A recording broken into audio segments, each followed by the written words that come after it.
I ate too much. And I grew, look.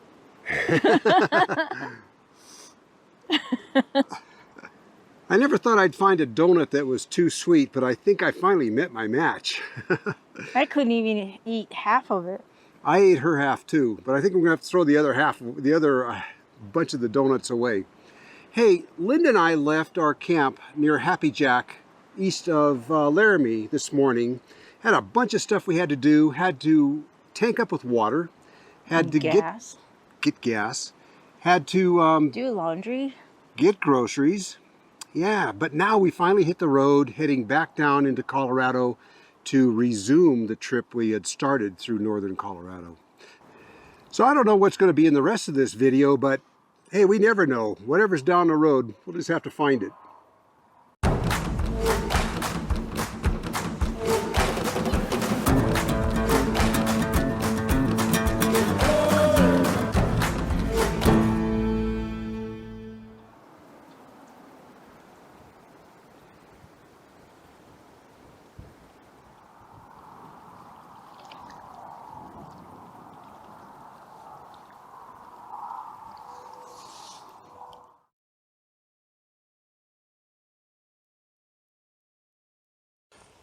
Well, this is where we ended up. We are somewhere south of Walden, Colorado, off Highway 14 in the Arapahoe National Forest. And we're about 9,000 feet here, and this is not good. Linda and I have been camped at 8,300 feet for the last week with that transmission problem. Transmission's working great, by the way. But we were hoping to get down lower. Of course, this is Colorado, and everything is high. But anyhow, we're camped here at 9,000 feet. We'll just be here overnight. It is a beautiful location, though, and I think it's going to be quiet. I don't think anybody's going to be by here. Beautiful forest, though, don't you think? How can you beat this? Linda did think she saw a bear about a mile back, so we're going to be very careful tonight with our foodstuffs. What I see is a whole lot of cattle and 2 deer so far. Anyways, this is it. Yeah, this high altitude is messing with my head. A couple of nights ago, we were supposed to get together with a couple other people in the campground where we did the transmission fix. And everybody was tired. Gee, I wonder why. I noticed I'm good for about half a day at this altitude, and then come late afternoon, I'm done. Kind of get fuzzy-brained and tired and just want to take a nap. I suppose you acclimate to this after a while. When Linda and I lived in Hawaii, we worked the tour industry. She worked at it for a helicopter company, you know, booking tours and loading the helicopters and, you know, working with the tourists every day. I flew volcano tours. But one day, she had a tourist come in, and he was from a city here in Colorado. I can't remember the name. It's on the tip of my tongue, but that town is over 10,000 feet high. And that's where his wife and he lived. And down in Hilo, Hawaii, down right on at sea level, they felt like they were drowning. So they were having the opposite problem.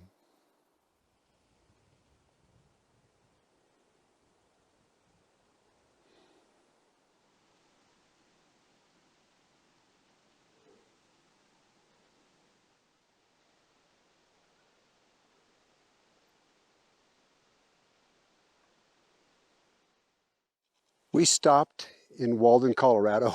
I was so tired, but we pulled up in front of the old courthouse, and there was a water faucet there and a nice shady spot to stop.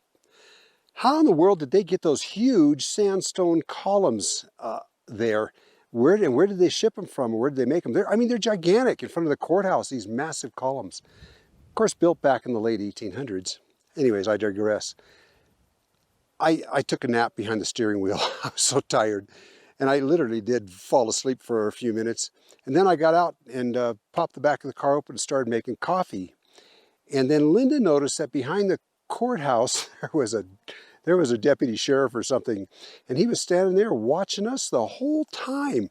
He might have just been curious. I mean, it was obvious we were making coffee, but it made us a little uncomfortable. And we finished what we were doing and headed out. He watched us the whole time. He was probably a friendly guy. He'd probably come over and say hello. He probably had to stand there. I don't know.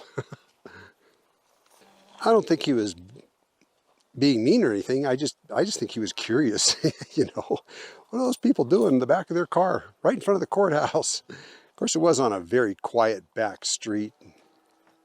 It is a little tiny town. Nice place it looked like. I was probably coming down off the sugar rush from those donuts. In my last job as a pilot, it was mandatory company rules that over 10,000 feet you were on oxygen. And of course, flying in Montana, you're always over 10,000 feet with the mountains. But you know, it was a good sign that you needed to be on oxygen when you'd like be reaching for the radio and go, why was I just reaching for the radio? Yeah, good time to put on the oxygen.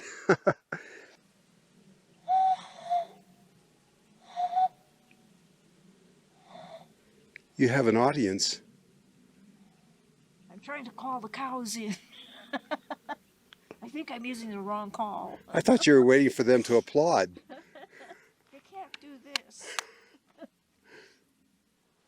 Well, I can hear something moving down here. That's the way it would come. Come up. Hey, those cattle that herd of cattle that was down over here a little while ago, they were drifting down the valley there slowly, and then all of a sudden a bunch of them and then the whole herd came booking. They were running up the hill. Now they're way up there, so something down here spooked them. We're not sure what it was, but we're watching out for it. I hear something moving in the woods over here, making cracking branches, so we're watching out for it. Gotta be prepared.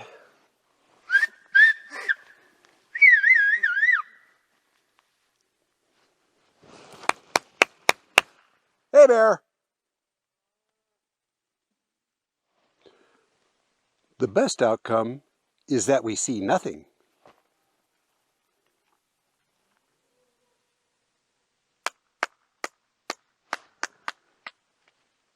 Cops aren't very loud.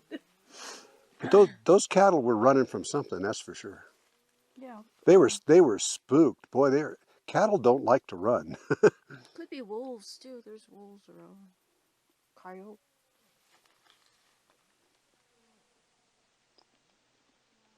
Yeah, and they were running uphill.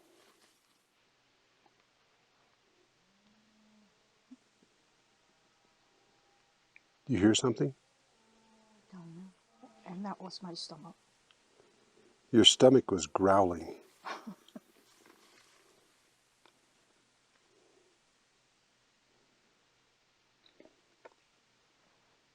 Do you hear that?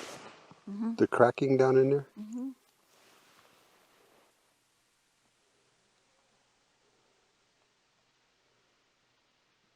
Yeah, there's something moving in the brush.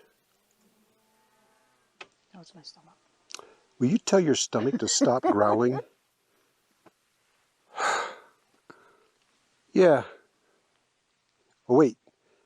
Whistling can be interpreted as a dying critter, you know. You know what I mean? That high pitch. Oh, what was that?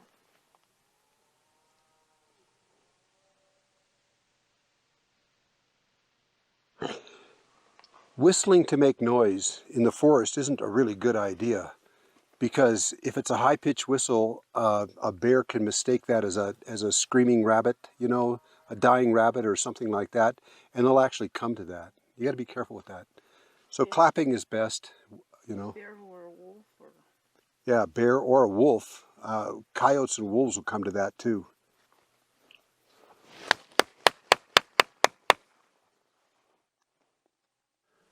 Well, whatever spooked the cattle sounds pretty big, because you can hear it cracking branches as it's moving through the trees down here below us.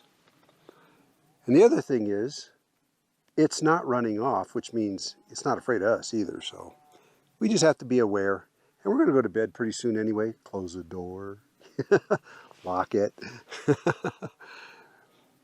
Yeah, when you're in bear country, or, you know, mountain lion country, wolf country, you're best off in a hard-sided camper, not a tent. Keep that in mind. Of course, this being Colorado, a lot of places, Colorado, Montana, Wyoming, a lot of campgrounds that you go to require that you be in a hard-sided camper. Well, the cattle are far away. You can hear them clear up over the hill, but I don't hear anything more below us, so I think the danger has passed. But I'm keeping my eye out. Yeah? That's just what makes things interesting. Yeah, like, what's that? Well, we're all snug inside tonight, ready to go to bed. You know, it didn't help that Linda thinks she saw a bear just within a mile down the road here when we were coming in. And she's seen a lot of bears, so she knows what they look like. Well, we're going to turn in. See you in the morning. Well, this has been a different kind of trip for Linda and I. Because of where we've been traveling out in the Midwest areas, we haven't been boondocking. And because of that, we've met a lot of really nice people. Because we're not off by ourselves like we are right now. And you've seen that in the videos that we've done on the hobos, letting you get to know them individually as people. But right now, I want to introduce you to a young lady and her boyfriend. And they're very interested in their motorcycles. They're hardworking. They're adventurous at the same time. They do get out and enjoy themselves like everybody should. And she got introduced to motorcycles at a very young age, and it basically changed her life. She rides them, she works on them, she just enjoys them, and she shares them with young folks who have no other dreams in sight. This is Dawn and her boyfriend Kyle. Oh, and stick around after this because I want to show you what's working or what's not on our travels.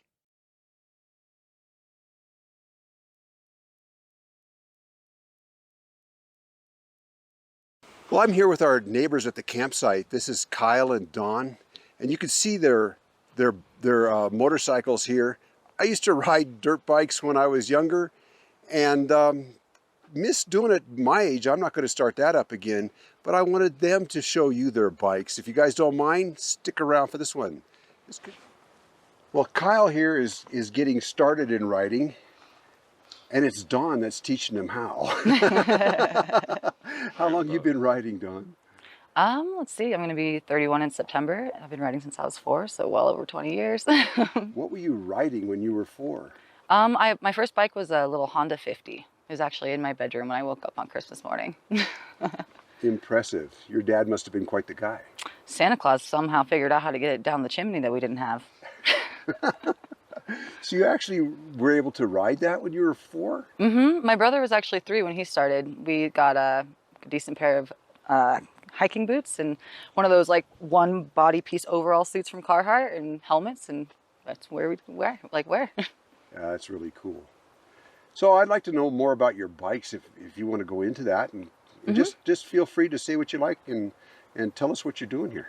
All right, so these are both 2006s. They're both 254 strokes. This one is a WRF, so it's a Yamaha, and this one is a CRF, which is a Honda. They're both enduro bikes, so they're good for off-road and on-road, but if you're going to do on-road riding, you're going to need some different tires because these tires are considered like knob tires, which are really good for dirt and off-road riding, mud, things like that, but not really great on pavement.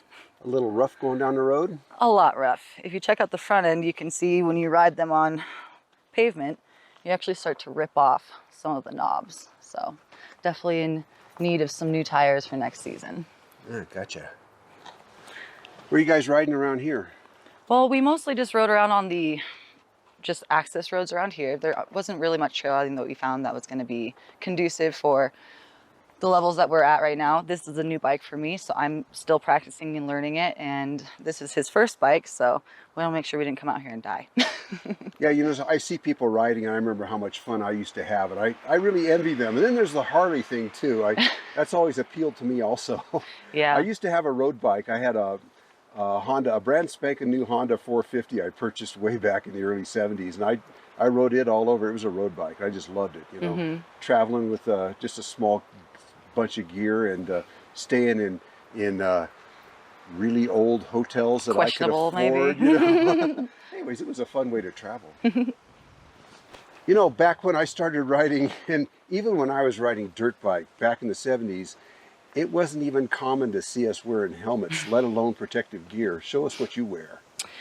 Well, sometimes if I'm just going to be regular riding, I won't gear all the way up. But the number one and most important thing that you want is always definitely a helmet and some protective goggles or glasses. But when I do have to gear all the way up, I basically feel like a Power Ranger that can't walk very well or run.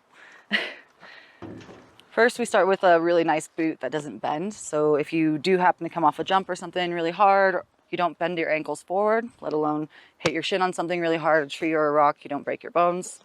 But inside of these are these knee pads that you slip on over that also protect your shin, and then the boot goes over that. So the knee bends a little bit, but not very much. So once I have all of this on my legs, I kind of walk like this. And what's the benefit of that, not being able to bend your legs? Well, you can bend your legs, but you don't want it to be like where you're giving too much bend. Your body is kind of like your suspension. Your legs are your suspension on your bike. So when you're on your bike and you're standing on it, you want to make sure that you can be in an athletic position, but your legs aren't giving too much. So with having all that gear on, with your knees being protected and your shins being protected, you can also almost lean into the boot and into the knee brace. So it kind of helps you stand in this position as well. We also have things like chest protectors, which this one's his. It's way too big for me. But it protects his shoulders. It also has pieces that come down to protect his arms here as well. But if you were to like land on his back or on his chest, it's protecting his bones and his chest and also his organs. Excellent. I normally also carry... You guys do look like Power Rangers. Yes. Now imagine with the gear on and the helmet. We also normally always carry a backpack that has a water or camelback in it, and also has like first aid kit. I have a whistle in here, things like that, just in case I need to call for help.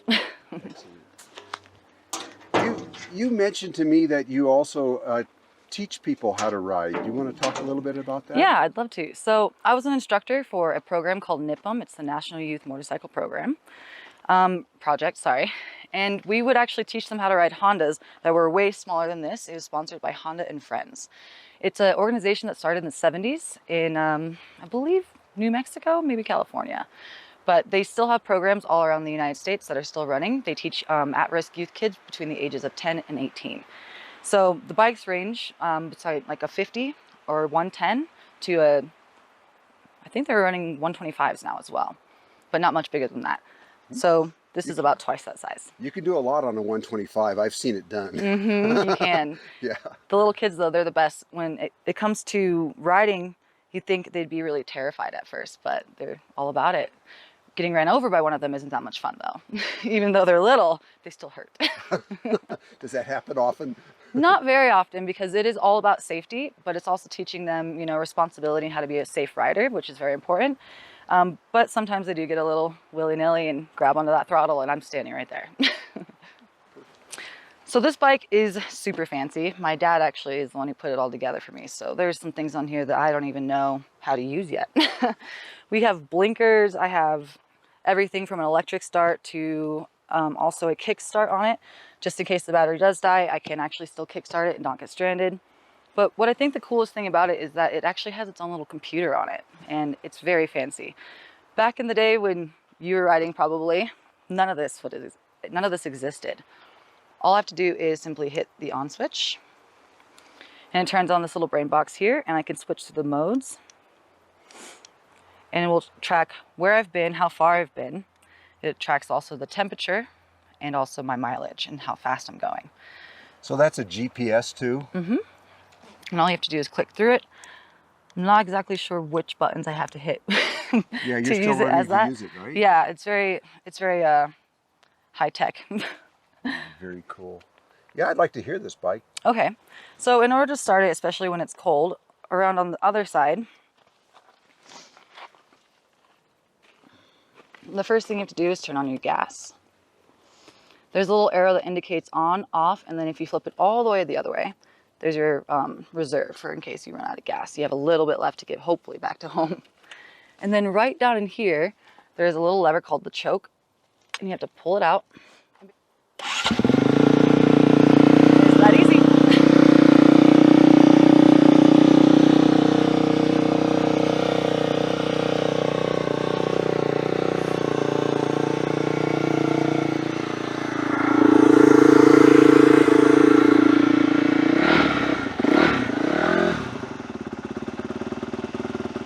Now when it's cold, you really don't want to be romping on it because it still needs to warm up. But once it is warm, she's very loud. Guess I don't really have to worry about bears when I'm riding it. And then to shut it off, you just... That sure started easy. Yeah. And you're always going to make sure you shut that off as well. And that was from absolutely cold too. So perfect. So you are just starting. Yeah. You know, it looks to me though, you've got a great instructor. All about that safety though. No. Oh, good for you guys.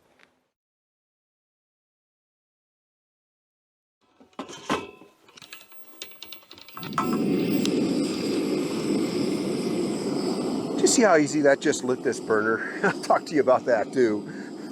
Well, I hope you enjoyed meeting Dawn and Kyle. I'm just making coffee here. Linda's getting started. And we don't know where we're going today. Heading west and definitely heading lower in altitude. Boy, we slept good last night though. The kind of sleep you get when it's that kind of cool where you can snuggle down under the blankets a little deeper. Feels so nice. Well, that was last night. It was very pleasant. Hey, take a look at this thing though. I was serious. I've been using this now every day, several times a day for about a month.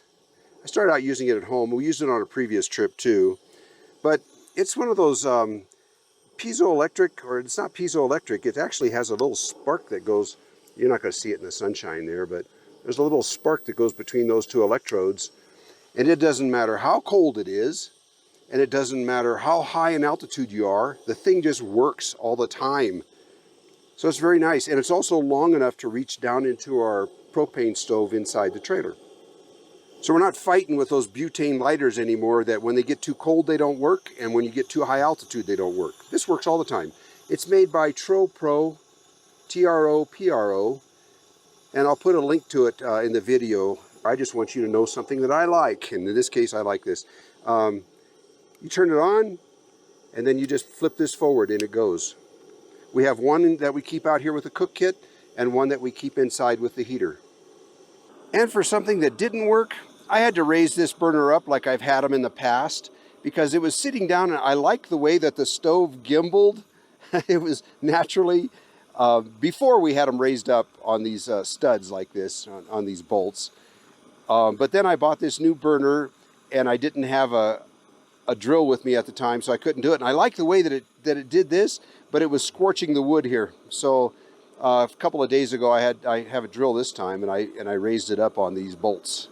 Now it works good again, but that's what I had to do. That wasn't working. Now it's working. Well, the coffee's done.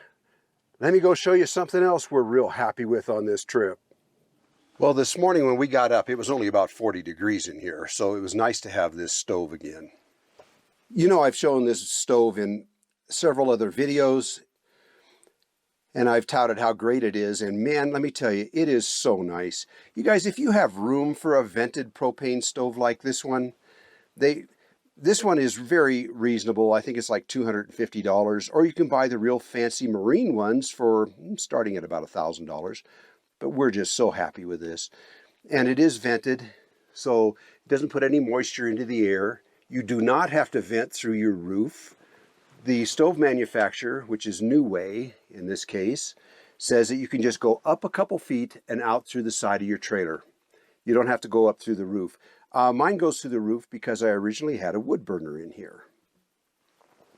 But it's so nice just to be able to get up in the morning, turn on the burner here and light it, which is where this little lighter comes in. Oh, by the way, I forgot to mention that these are rechargeable. They're USB rechargeable. And since I bought them a couple of months ago, I have never recharged them yet. Here, maybe you can see that spark in here now. Watch this. There you can see that arc across the top. And I bought this particular one because it was long enough to reach inside this stove. So yeah, it was nice to get up this morning and light the stove. And just want to point out, as for ventilation, of course there's this 3-inch vent that's always open, and it's a 3-inch flue on the stove, so that's enough. But You can't sleep in a 6x10 box trailer and not have a window open. You'll suffocate. So there's always a window open to let fresh air in every night when we're sleeping in here, without fail. But this stove cranks out enough heat that even with the window cracked, it'll roast you right out of here. By the way, this is the smallest one that New Way makes, and it's just got a short single burner in it. And then they make several sizes larger than this one, and I'm sure you could heat with the bigger ones, you could heat a 26-foot trailer easy, or even bigger. You'd have to look for yourself. This is 12,000 BTU, and that's plenty for our little 6x10 cargo trailer. Now, as far as I know, you can only buy New Way stoves directly from the manufacturer. So I'll put a link in the video description below. There'll be a link for that. Hey, Rick. I found my rock. And you don't have to ask if it has my name on it, because come here. What'd you talk about, Linda? Talking about my initial is on that rock. Oh, no. Will you help me get it loaded? We'll bring her home for you. I think it'll fit through the door. I never take her for granted. Hey, we hope you guys enjoyed this video. We had fun making it.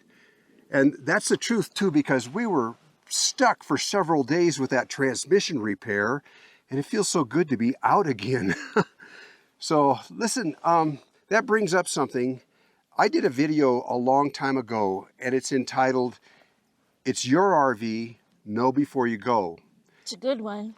It is a good one because it teaches you that if you decide to live this life on the road or to do extensive traveling, you got to have one of two things: lots of money or knowledge.